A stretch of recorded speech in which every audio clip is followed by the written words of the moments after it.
lan lay jëkk a wax ci problème mu migration irrégulière léegi daf ci am benn xeex boo xam ni dañ ko xeex pendant lu mat 20 ans mais pendant 20 ans on s'est battu contre les odeurs, contre le mot émigré et immigré. Parce que lorsque vous dites de quelqu'un qu'il est immigré, vous lui donnez des attributs de quelqu'un qui a envie de rester chez vous. Quand vous dites de quelqu'un qu'il est émigré, vous lui donnez aussi des attributs de quelqu'un qui a envie de quitter chez lui. Et on s'est battu, on a obtenu le concept de migrant. Migrant. Écrivant. Migrant. Vous n'êtes pas des émigrés, mais des immigrés, vous êtes des migrants. Si vous traduisez en anglais, migrating, et personne ne reste dans un même endroit dans sa vie. Quel nous toque une place rek ne fi la deuk ni tay toxu motax migrant toxu. Mais pourquoi ce débat est un problème? Mais parce que xamul tax mu nek un problème. Parce que les réponses qui ont été données parce qu'on n'a pas posé les bonnes questions. J'entends une phrase, pourquoi les jeunes voyagent, c'est parti-il? Et j'ai demandé dans une salle, écrivez-moi pourquoi. Pourquoi ben mot? Séparez les go. Mettez pourquoi. Est-ce que vous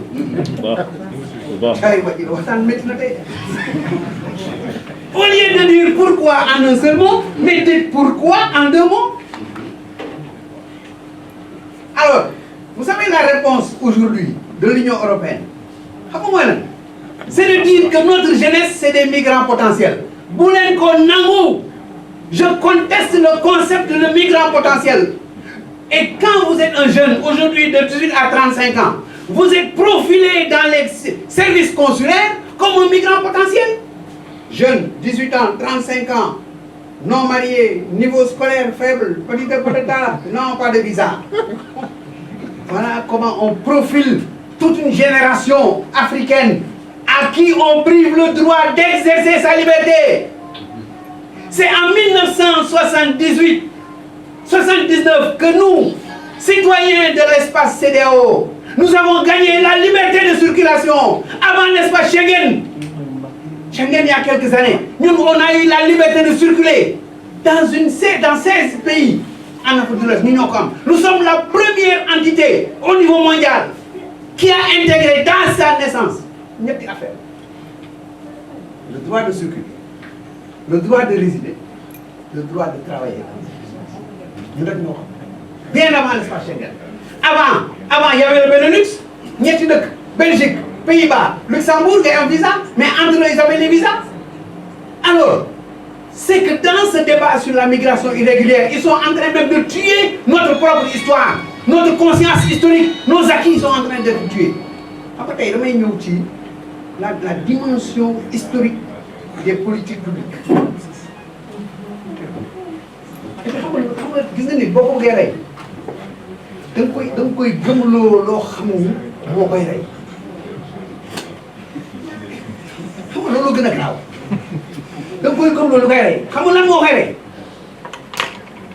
Aucun Sénégalais n'ose dire je vais migrer.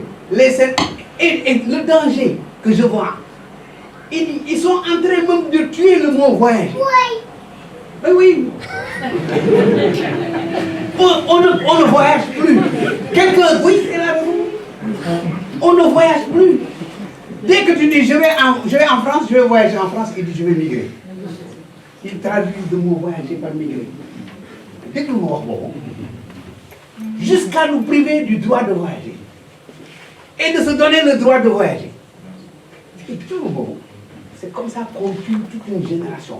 Et après, dans la société civile, il y a un problème. Quand vous cherchez des financements, les bailleurs de fonds, ce qu'ils vous disent, écrivez migrants potentiels. Oui. Ah, mais il y a dans cette salle qui ont écrit ça.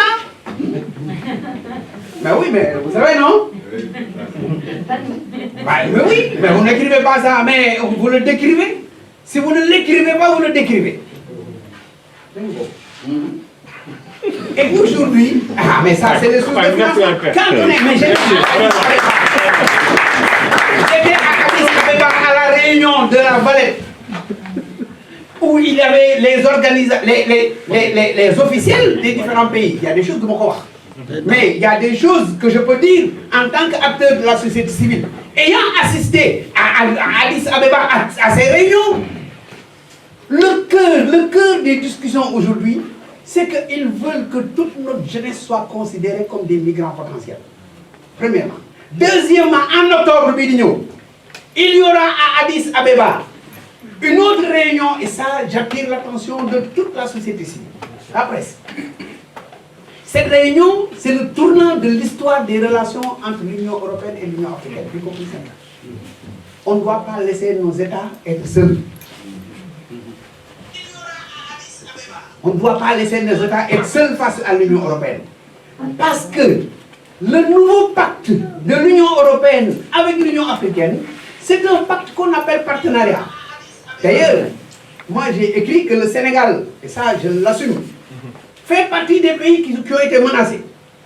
Ils ont fait un screening. Comment dire un screening? Sénégal, il y a 38 pays.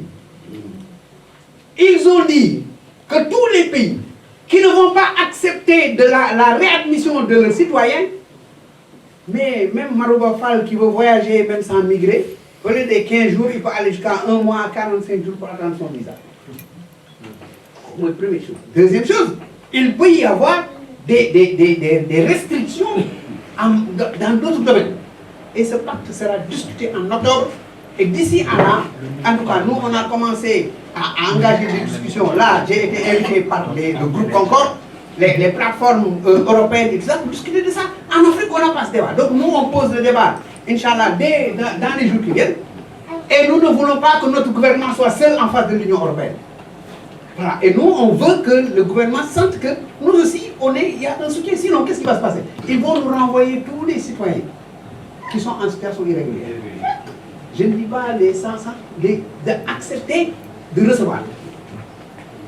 Un troisième point, mais le nombre de Sénégalais qui vont en Europe est infime par rapport à ceux qui vont en Afrique. 85% des migrants sénégalais se trouvent en Afrique. C'est ça? Ils sont là, 85%. Les premiers à partir en Europe. Aujourd'hui, on est en train de criminaliser même la pirogue. Les premiers à partir, ils étaient partis par Anserville. Anserville, Lyoté, Maréchal Foch. Ils sont partis là-bas. Pendant ce temps, d'autres étaient partis à Abidjan, à Conakry. Ils étaient sur toute la Gold Coast. Et ils étaient jusqu'à Kinshasa. Mais ces premiers ont été les premiers constructeurs de l'urbanisation du Sénégal. Ce n'est pas forcément l'Europe. L'Europe, ça a été un mouvement de 1980.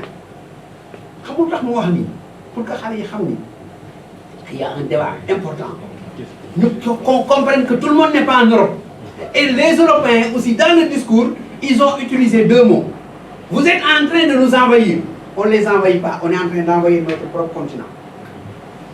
Deuxièmement, vous êtes en train de prendre nos emplois. On ne prend pas leurs emplois parce qu'il y a beaucoup d'emplois qui sont là-bas, qui sont occupés par nos jeunes et qui sont sans papier et qui travaillent là-dessus. Ça, pour moi, c'est une question centrale dans la question de la migration irrégulière. Alors, journalistes, le jour, j'ai dit aux journalistes, s'il vous plaît, voyez une migration clandestine. Et même à des gens qu'on connaît, ce n'est pas clandestin, c'est irrégulier. Oui. La différence entre clandestin et irrégulier. Quand vous êtes dans une occupation irrégulière, la mairie peut vous régulariser. Vous avez régularisé de l'irrégulier. Wow. Mais il ne régularise jamais quelque chose qui est illégal.